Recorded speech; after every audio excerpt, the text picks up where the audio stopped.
नमस्ते विद्यार्थियों। अपन पढ़ रहे थे प्राचीन भारत का इतिहास आदिकाल से लेकर के 750 ईस्वी तक।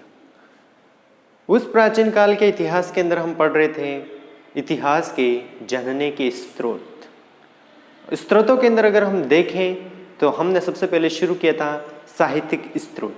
साहित्यिक स्रोत के अंतर्गत हमने वेदों का अध्ययन कर लिया था, महाकाव्यों का अध्ययन कर लिया था, पुराणों का अध्ययन कर लिया था, वेदांगों के बारे में हमने पढ़ लिया था, आरण्यक, उपनिषद तथा बौद्ध ग्रंथों के बारे में हम अध्ययन कर रहे थे।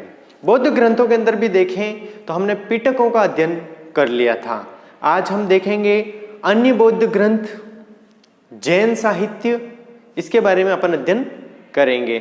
शुरू करते हैं अन्य बौद्ध ग्रंथ। अन्य बौद्ध ग्रंथ,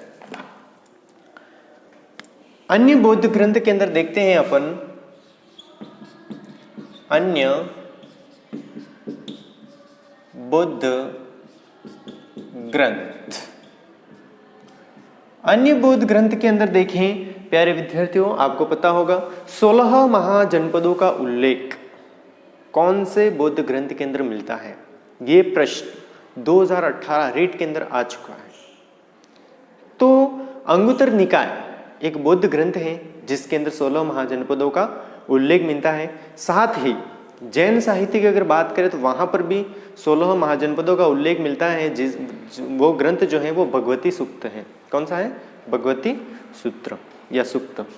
तो अन्य बौद्ध ग्रंथों के अंदर अगर अपन देखते हैं तो अंगुत्तर निकाय में 6ठी शताब्दी ईसा पूर्व से अंगुत्तर निकाय में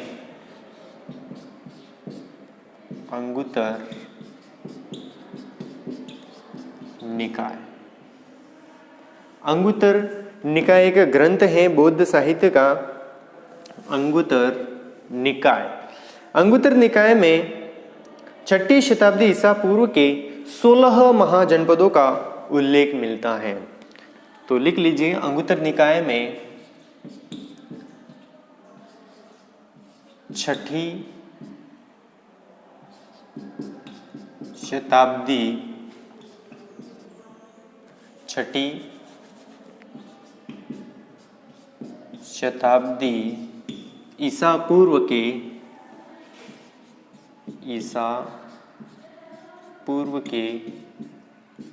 16 महाजनपदों का उल्लेख मिलता है। आपके 2 नंबर का जो प्रश्न आता है उसके अंदर ये वेरी इंपॉर्टेंट प्रश्न हो सकता है कि अंगुत्तर निकाय 16 महाजनपदों का उल्लेख कौन से बौद्ध ग्रंथ के अंदर मिलता है। 16 महाजनपदों का उल्लेख कौन से बौद्ध ग्रंथ के अंदर मिलता है? तो अंगुत्तर निकाय ये एक बौद्ध ग्रंथ है जिसके अंदर हमें 16 महाजनपदों का उल्लेख मिलता है। इसके आगे हम देखते हैं अन्य बौद्ध ग्रंथ कौन से हैं। तो दीपवंश और महावंश। अन्य बौद्ध ग्रंथ कौन से हैं? तो अन्य है दीपवंश, दीपवंश, इसके बाद में है महावंश, दीपवंश, महावंश, जिनकी रचना श्रीलंका में हुई है। इन दोनों ग्रंथों की रचना कहाँ हुई है? श्रीलंका में। इनकी रचना दीपवंश, महावंश, इन ग्रंथों की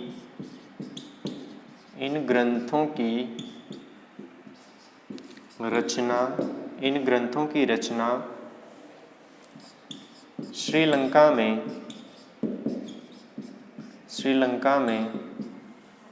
हुई है। कहाँ पर हुई है इनकी रचना? श्रीलंका में हुई है। कौन से ग्रंथों की? तो दीपवंश और महावंश ग्रंथों की। इसके अलावा अगर हम देखें तो अशोकावदान, अन्य ग्रंथों में अगर हम देखें तो अशोकावदान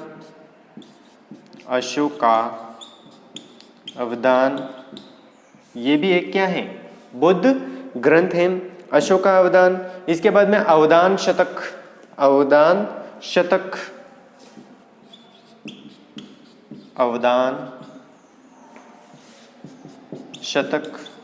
दिव्यावदान, दिव्यावदान, ये भी क्या है, एक बौद्ध ग्रंथ है। अशोकावदान, अवदान शतक, दिव्यावदान, बुद्ध चरित, ललित विस्तार, बुद्ध चरित, बुद्ध चरित, इसके अलावा है ललित विस्तार,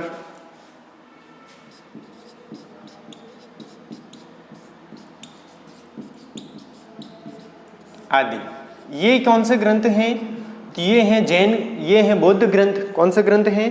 बौद्ध ग्रंथ हैं। हमने बौद्ध ग्रंथों के अंदर देखते हैं तो हमने पिटकों का अध्ययन कर लिया था, जिसके अंदर 3 पिटक थे, विनय पिटक, सुत्त पिटक और अभिधम्म पिटक। इन तीनों पिटकों के बाद में हमने देखा था जातक कथाएं, 549 जातक कथाएं जो थी वह महात्मा बुद्ध के पूर्व जन्म से संबंधित उसके अंदर कथाओं का सार संकलित किया गया था। यहां तक हमने कल के वीडियो में देख लिया था। आज हम देख रहे हैं अन्य बौद्ध ग्रंथ। अन्य बौद्ध ग्रंथ के अंदर very important, very most important जो ग्रंथ है वो है अंगुत्तर निकाय। अंगुत्तर निकाय क्यों इंपॉर्टेंट है? क्योंकि इसमें 6ठी शताब्दी ईसा पूर्व के 16 महाजनपदों का उल्लेख मिलता है। इस कारण तो आपको प्रश्न पूछ सकता है 2 नंबर के अंदर कि 16 महाजनपदों का उल्लेख कौन से बौद्ध ग्रंथ के अंदर मिलता है? तो अंगुत्तर निकाय में मिलता है। इसके अलावा कौन कौन से हैं? तो दीपवंश, महावंश। इन दोनों ग्रंथों की रचना कहां पर हुई है? दीपवंश और महावंश की, तो इन दोनों की रचना हुई है श्रीलंका में। आपको पता होगा कि जब सम्राट अशोक जो थे उन्होंने बौद्ध धर्म का बहुत ही प्रचार किया था, बहुत ही प्रचार और प्रसार किया था। इन्होंने अपने पुत्र महेंद्र द्वितीय को भेजा था श्रीलंका में, ठीक है। उनकी पुत्री जो थी वह भी गई थी प्रसार के अंदर। यानी कि जितने भी शासक हुए हैं उस समय जब महात्मा बुद्ध के समकालीन में, तो उन्होंने बौद्ध धर्म को बहुत ही विस्तार किया है, बहुत ही फैलाया है बौद्ध धर्म का, बहुत ही प्रसार और प्रसार किया था। इस कारण श्रीलंका में दीपवंश और महावंश इन दोनों ग्रंथों की रचना हुई है। इसके अलावा अशोकावदान, अवदान शतक, अवदान शतक, इसके बाद दिव्यावदान, बुद्ध चरित, ललित विस्तार, ये जो ग्रंथ हैं वो भी अन्य बौद्ध ग्रंथों के अंदर आते हैं। तो ये थे बौद्ध ग्रंथ। बौद्ध ग्रंथों के बाद में अब अपन अध्ययन करेंगे जैन ग्रंथों के बारे में। तो आप विद्यार्थियों से निवेदन है कि आप इसका चाहो तो स्क्रीनशॉट ले सकते हो, चाहो तो आप इसे नोट कर सकते हो। मैं जैसे लिखता हूं मेरे साथ में भी आप नोट कर सकते हो। अन्य विद्यार्थी ने या किसी विद्यार्थी ने नहीं लिखा है तो मेरी स्पीड के बराबर अगर नहीं कर सकते हो तो आप वीडियो को बीच में रोक लीजिए, फिर नोट कर लीजिए, ठीक है। आप चाहो तो स्क्रीनशॉट ले सकते हो इसका।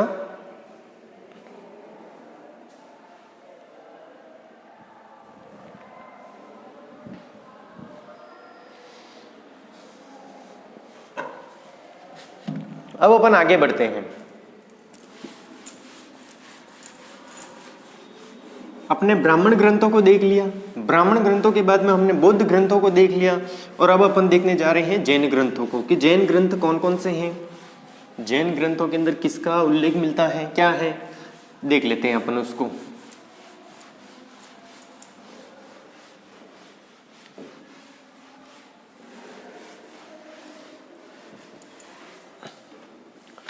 हाँ, जैन ग्रंथ, जैन धर्म ग्रंथ,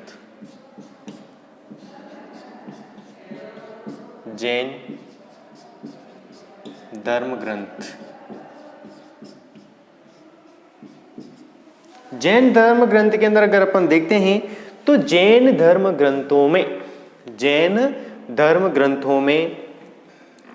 या जैन धर्म ग्रंथों की रचना मुख्यतः प्राकृत भाषा में हुई है।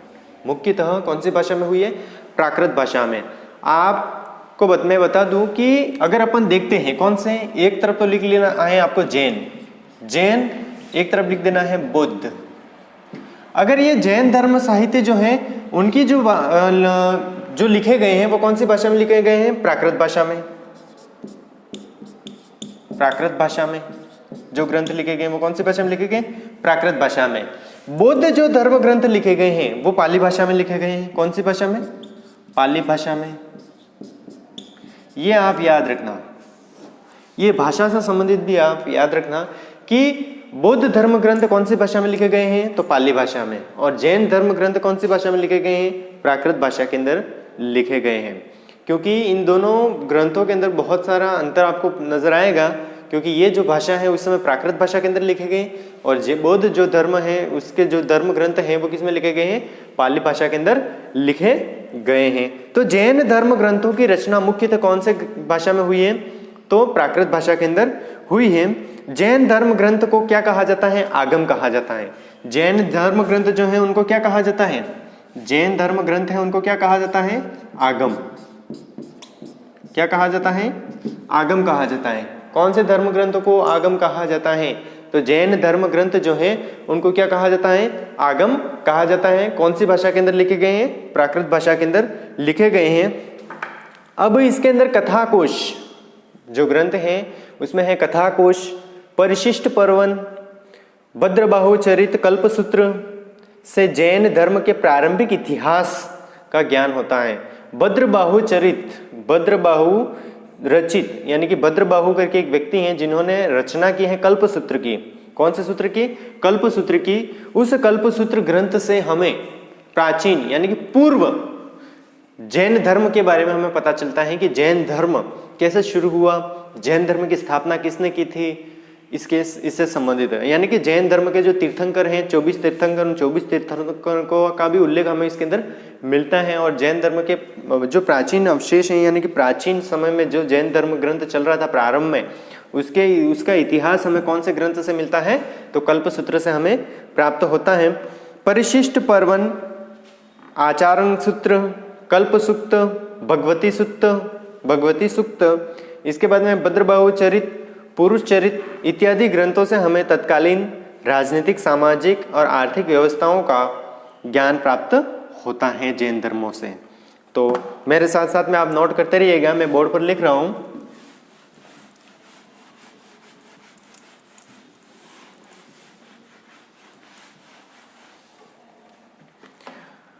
जैन धर्म ग्रंथों की रचना, जैन धर्म ग्रंथों की रचना, धर्म ग्रंथों की रचना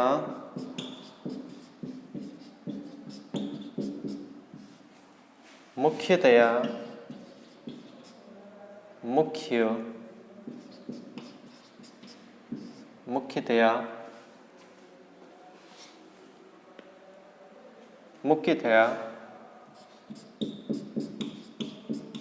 प्राकृत भाषा में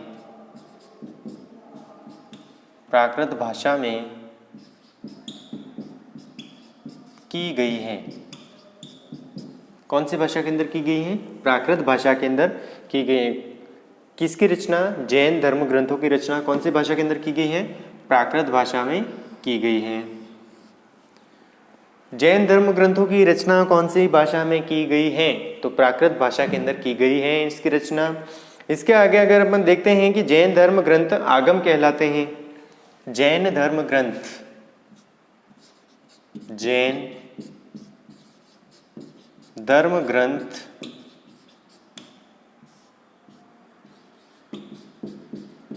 आगम कहलाते हैं। जैन धर्म ग्रंथ क्या कहलाते हैं, आगम कहलाते हैं। जैन धर्म ग्रंथों को क्या कहा जाता है, आगम कहा जाता है। अब जैन धर्म ग्रंथ कौन से हैं, तो कथाकोश ग्रंथों की अगर बात करें,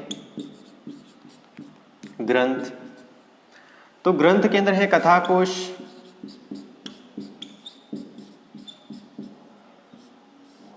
कौन सा ग्रंथ, कथाकोश। कथाकोश के बाद में है परिशिष्ट पर्वन,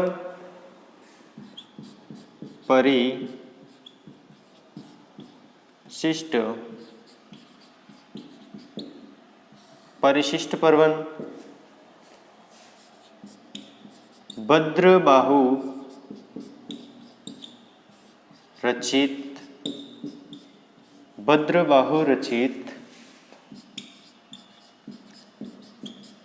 कल्पसूत्र, भद्रबाहु रचित कल्पसूत्र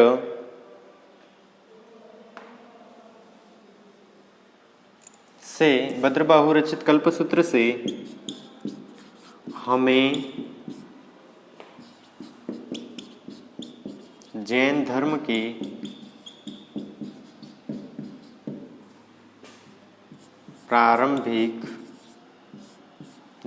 के प्रारंभिक इतिहास की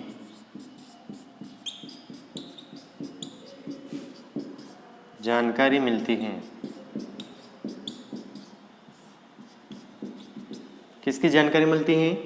जैन धर्म के प्रारंभिक इतिहास की जानकारी हमें प्राप्त होती है। इसके अलावा जो है वो है परिशिष्ट पर्व। देखो, परिशिष्ट पर्वन भी अलग है और परिशिष्ट पर्व भी अलग है। ग्रंथ है परिशिष्ट पर्व,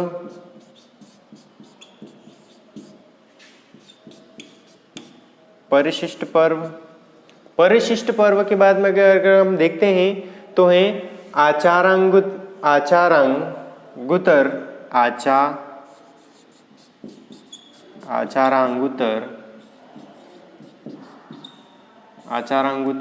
आचारांगुतर के बाद में देखते हैं कल्पसूक्त।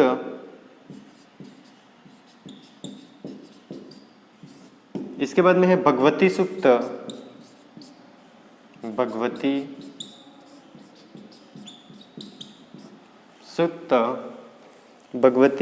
सूक्त। इसके बाद में है भद्रबाहु रचित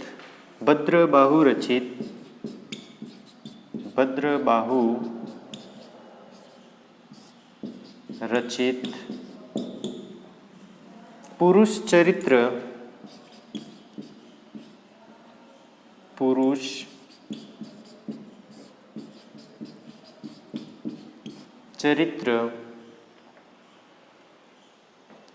इत्यादि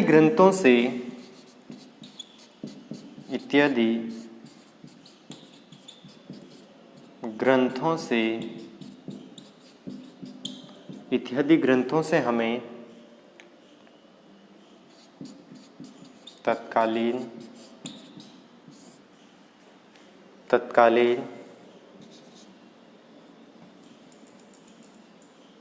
धार्मिक, आर्थिक,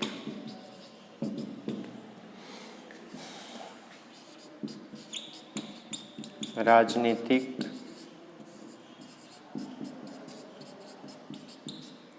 इतिहास की जानकारी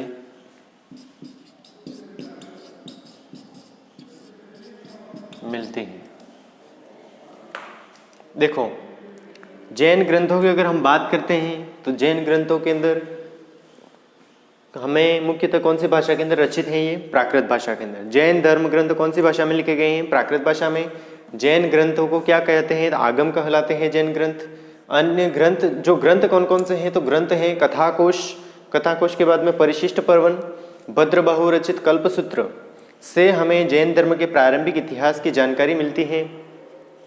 इसके बाद में परिशिष्ट पर्व, आचार अंगुतर, कल्पसूक्त, भगवती सूक्त, भद्रबाहु रचित पुरुष चरित्र इत्यादि ग्रंथों से हमें तत्कालीन धार्मिक, आर्थिक, सामाजिक स्थिति के बारे में जानकारियां हमें प्राप्त होती हैं। इसके अलावा ये जो भगवती सूक्त है, भगवती सूक्त के अंदर हमें 16 महाजनपदों का उल्लेख मिलता है। कौन के अंदर? भगवती सूक्त के अंदर हमें कितने महाजनपदों का उल्लेख मिलता है? 16 महाजनपदों का उल्लेख मिलता है। ये भी एक इंपॉर्टेंट है, नोट कर लीजिए आप इसे।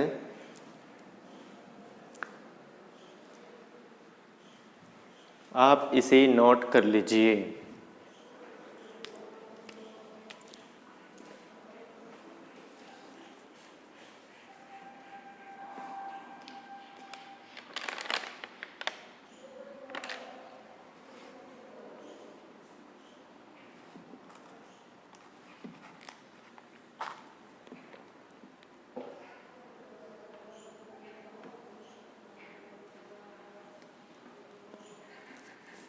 हाँ, आपने इसे नोट कर लिया होगा।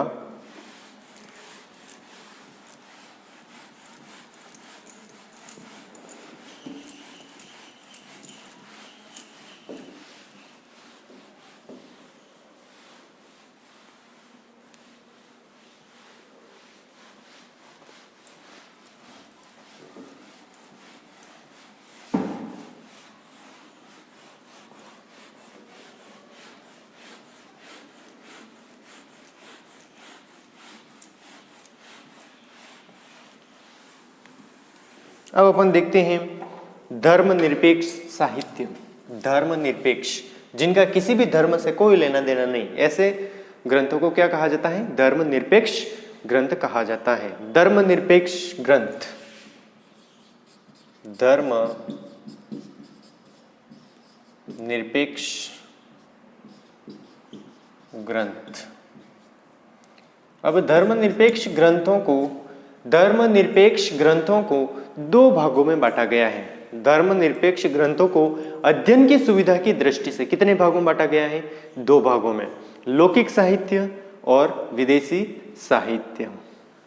तो आप इसके अंदर नोट भी कर सकते हो। धर्मनिरपेक्ष ग्रंथ, धर्मनिरपेक्ष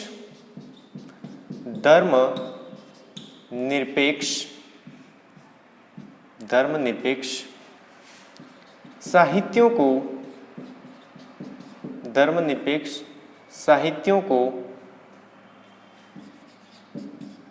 अध्ययन की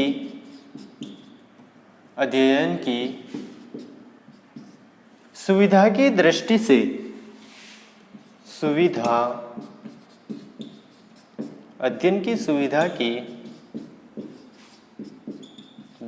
से दो भागों में बांटा गया है। दो भागों में बांटा गया है। कितने भागों में बांटा गया है? दो। कौन कौन से भाग हैं? तो लौकिक साहित्य,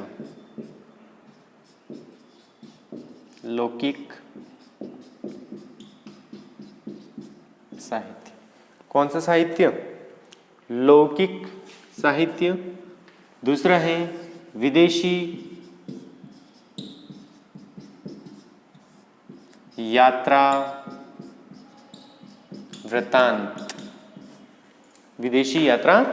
वृत्तांत, इस प्रकार से जो धर्मनिरपेक्ष साहित्य हैं उनको दो भागों के अंदर बांटा गया है। कौन कौन से? लौकिक साहित्य और विदेशी यात्रा वृत्तांत। अब लौकिक साहित्य को भी उपभागों में बांटा गया है। लौकिक साहित्य के बारे में देखते हैं। लौकिक साहित्यों को भी, इन साहित्यों को उपभागों में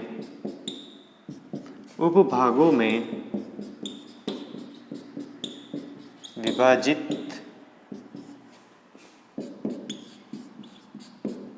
किया गया है।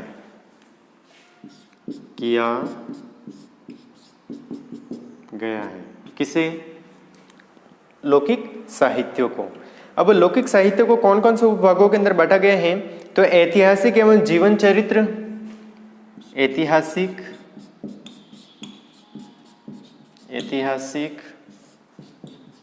एवं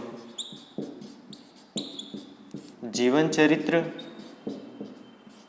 ऐतिहासिक एवं जीवन चरित्र, राजनीतिक शास्त्र, नीति विषयक राजनीतिक शास्त्र, राजनीतिक शास्त्र के बाद में नीति विषयक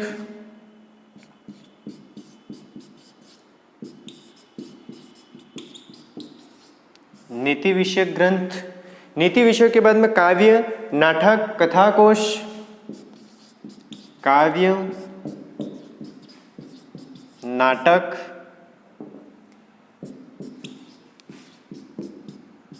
कथाकोश,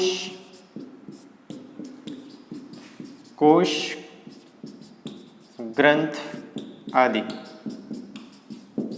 इन उपभागों के अंदर इनको बांटा गया है। देखो, धर्मनिरपेक्ष ग्रंथों के अंदर देखते हैं तो धर्मनिरपेक्ष ग्रंथों को अध्ययन की सुविधा की दृष्टि से दो भागों के अंदर बांटा गया है। दो भाग कौन कौन से हैं? लौकिक साहित्य और विदेशी यात्रा वृत्तांत। अब लौकिक साहित्य की बात करें तो लौकिक साहित्यों को भी अन्य उपभागों के अंदर बांटा गया है। अन्य उपभाग कौन कौन से हैं इसके? तो ऐतिहासिक जीवन चरित्र, राजनीतिक ग्रंथ के अंदर इसके बाद की अगर बात करें तो राजनीतिक जीवन चरित्र के बाद में है राजनीतिक शास्त्र, नीति विषयक, कथा कोश, काव्य और कोश, नाटक आदि ग्रंथ भी इसके अन्य उपविभागों में विभाजित इसको किया गया है। अब इसको भी अपन एक एक करके पढ़ते हैं। अब इसके अंदर देखते हैं तो पहले हम अध्ययन करेंगे ऐतिहासिक एवं जीवन चरित्र की। ऐतिहासिक जीवन चरित्र के अंदर कौन कौन से ग्रंथ आते हैं, आप इसे एक बार नोट कर लीजिए।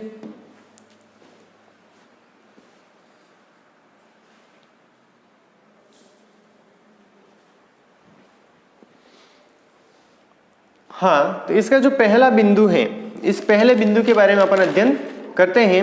ऐतिहासिक एवं जीवन चरित्र। ऐतिहासिक एवं जीवन चरित्र।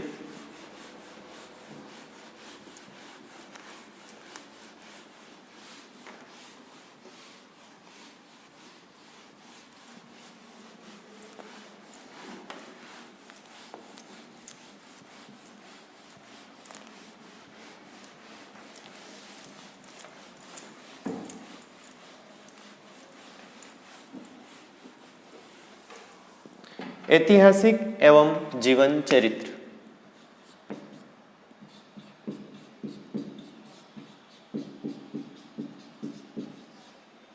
ऐतिहासिक एवं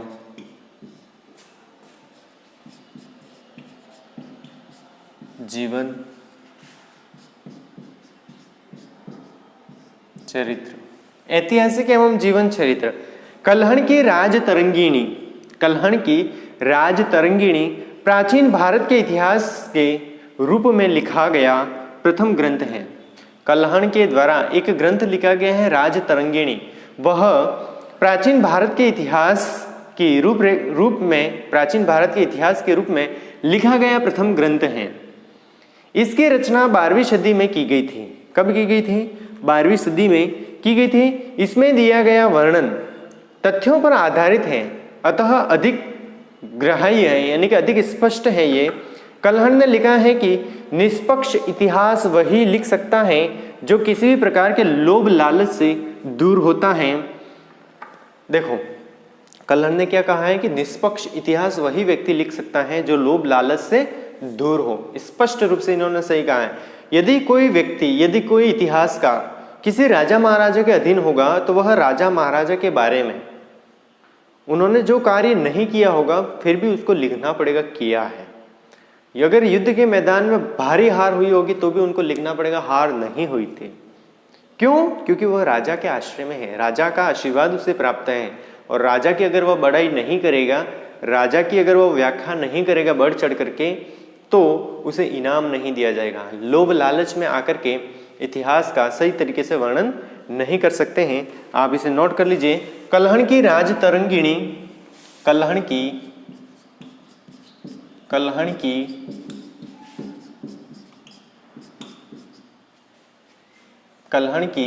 राजतरंगिणी, कल्हण की राजतरंगिणी, कल्हण की राजतरंगिणी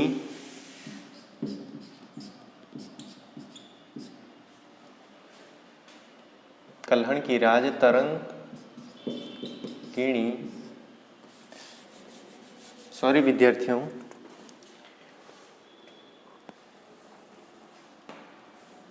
राज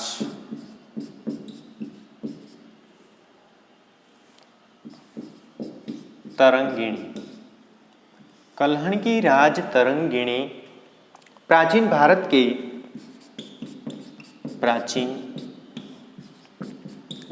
के इतिहास का स्पष्ट ज्ञान कराती हैं, स्पष्ट ज्ञान कराती है। कौन सी? राजतरंगिणी। देखो, राजतरंगिणी, कल्हण की राजतरंगिणी प्राचीन भारत के इतिहास का स्पष्ट ज्ञान कराती हैं तथा यह प्राचीन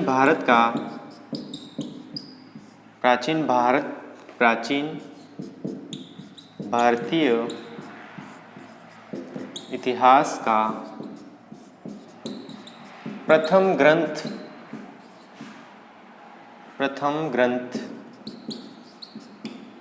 माना जाता है, माना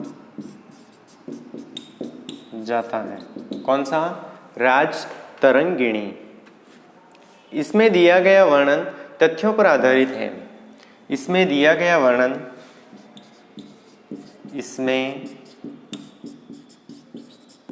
दिया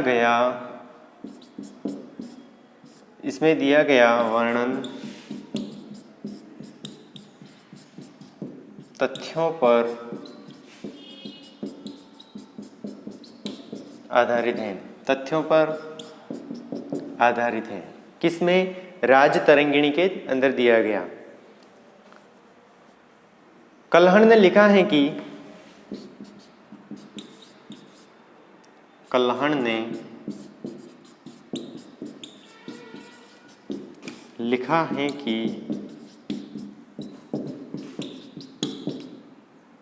निष्पक्ष, कल्हण ने लिखा है कि निष्पक्ष इतिहास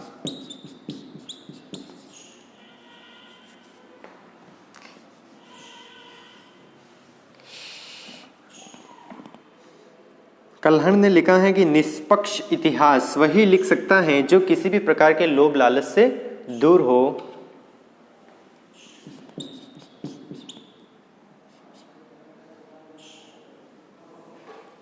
क्या हो गया आज? निष्पक्ष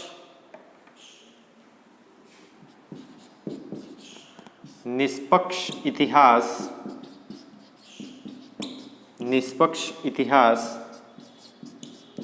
वही लिख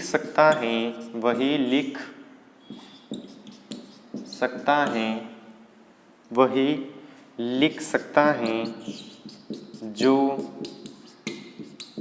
किसी भी प्रकार के लोभ लालच से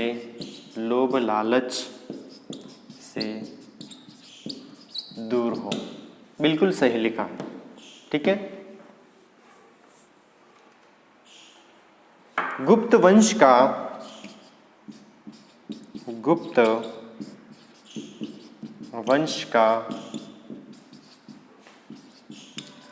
क्रमबद्ध ज्ञान प्राप्त करने का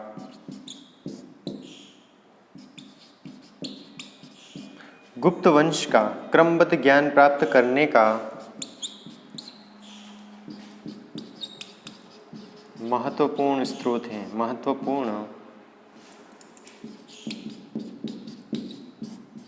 है। कौन सा? राजतरंगिणी। कौन से वंश का क्रमबद्ध इतिहास प्राप्त करने का मुख्य स्रोत है? तो गुप्त वंश का इतिहास हमें इसी से प्राप्त होता है।